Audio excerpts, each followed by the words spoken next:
Hey everybody, I'm Flip Move. and I'm Goemonronin. We're back with another Denton, Texas bid/podcast. So we're gonna do a little light one here.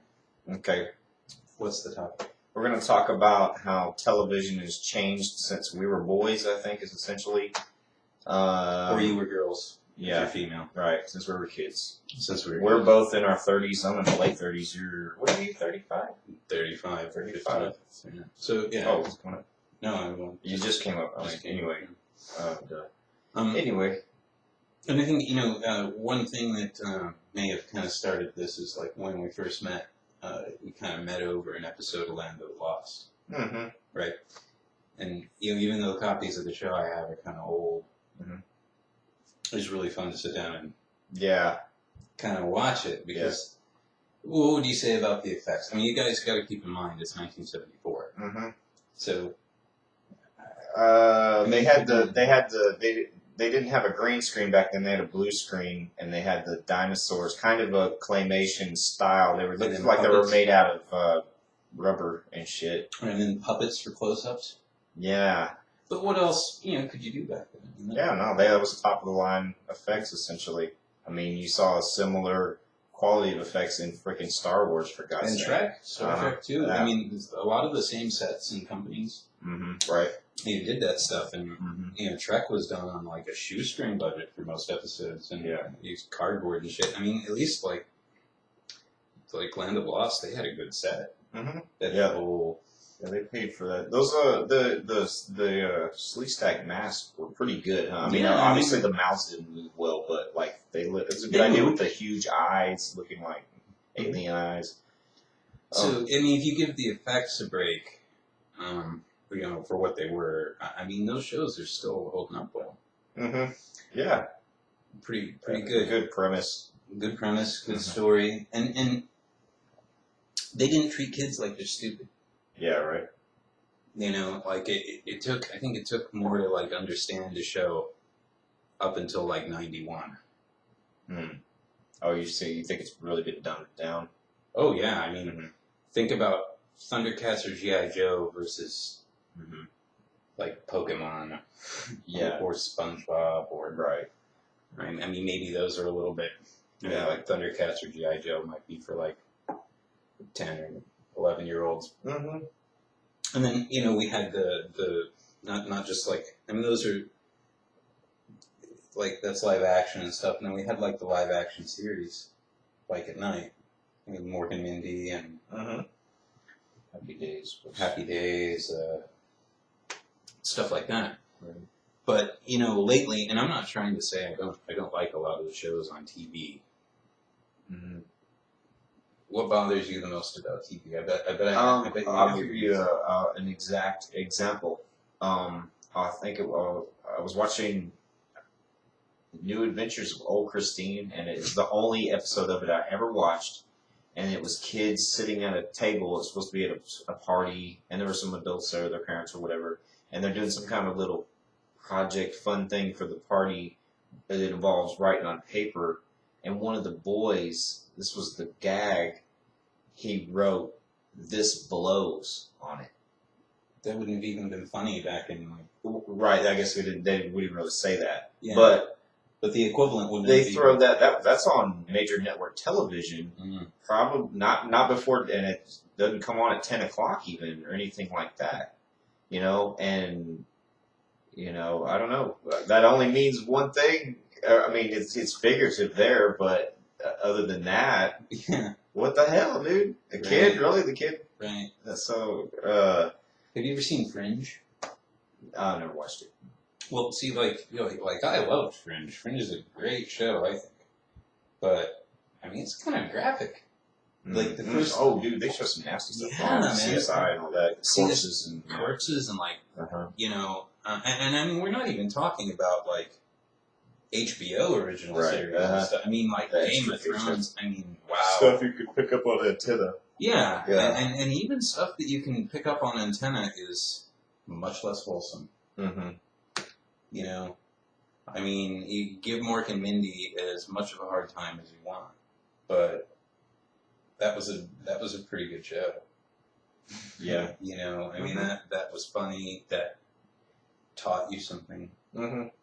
You know, you certainly learned something from every episode of Land of the Lost, or Thundercats, or G.I. Joe. Right. That kind of, you saying that makes me think, yeah, they always had to have a moral thing going on.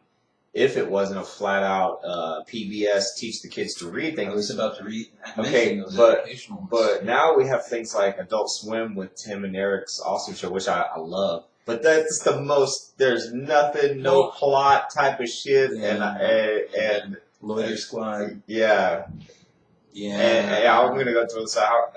I don't watch Lawyer Squad because look at it. All they do is spit stuff out. Looks like all they do is spit out toothpaste foam out of their mouth. How many times is that funny? Was it even funny the first time? It's just kind of gross to me. Or if you mention like Tim and Eric or Tom Goes to Mayor. Yeah. Like, I mean, I guess those were kind of funny, but yeah. And that's Adult Swim. We understand. Yeah. Right. I mean, it's Adult Swim for a reason, right? Like kids aren't supposed to. Like if you're not 14, like you shouldn't be up watching that. Right. Technically. And then, you know, it's the same with a lot of the series that we're talking about. Mm-hmm. But we know that, like, young people watch this stuff. Absolutely. Well, there's another issue.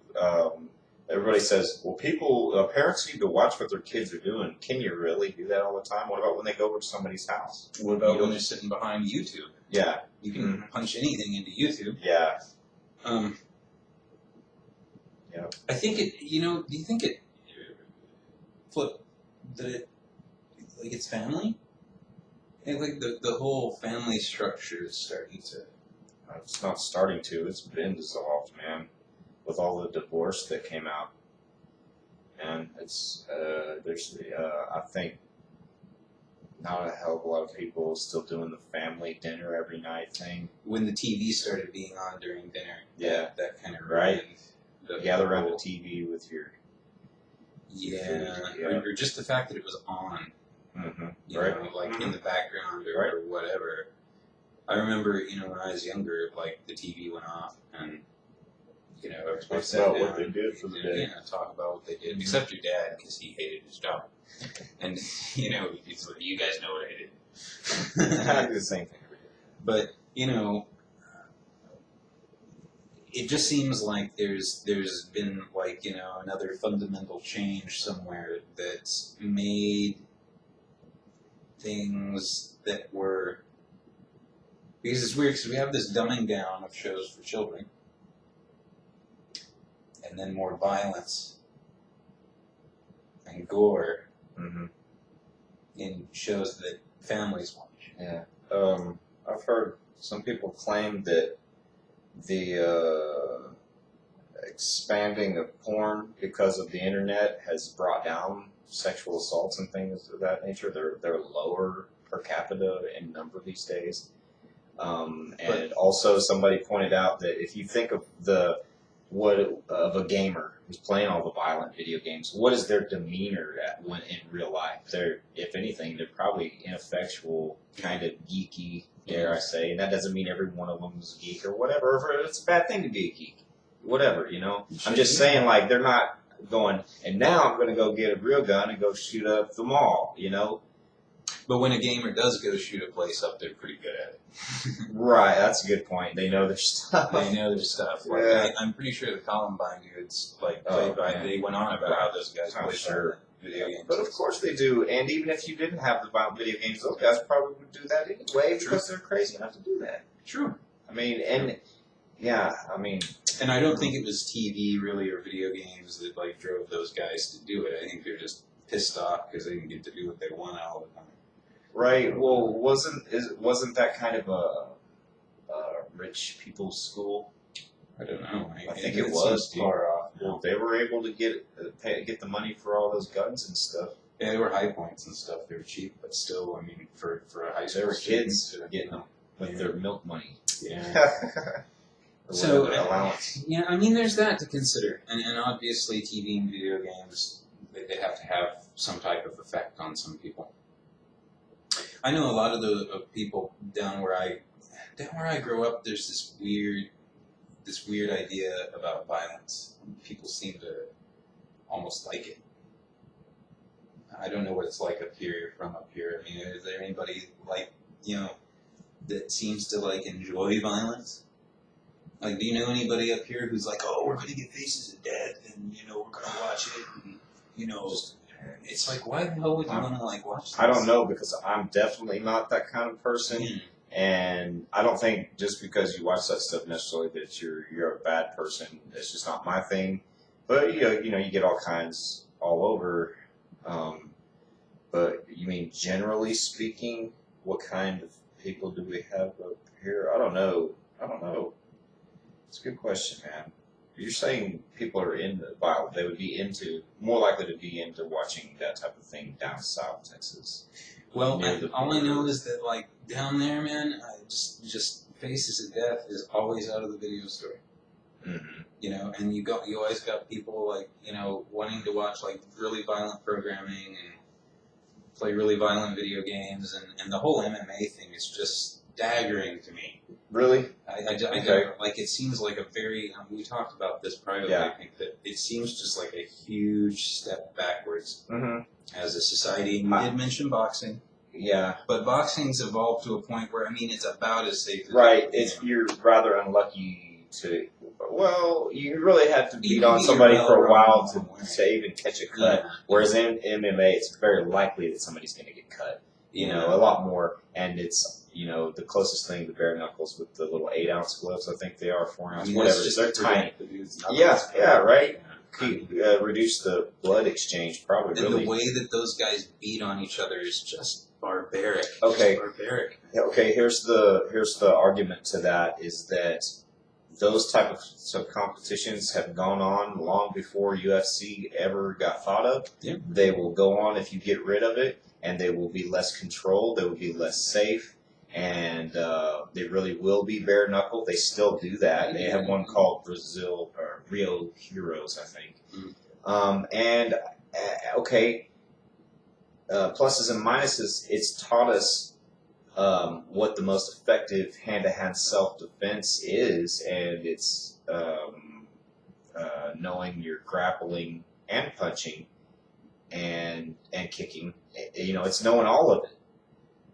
Brazilian Jiu-Jitsu was the first one to come out, and I think a lot of those guys would say, if you only learned one, what should you learn? A lot of them would say Brazilian Jiu-Jitsu or Jiu-Jitsu.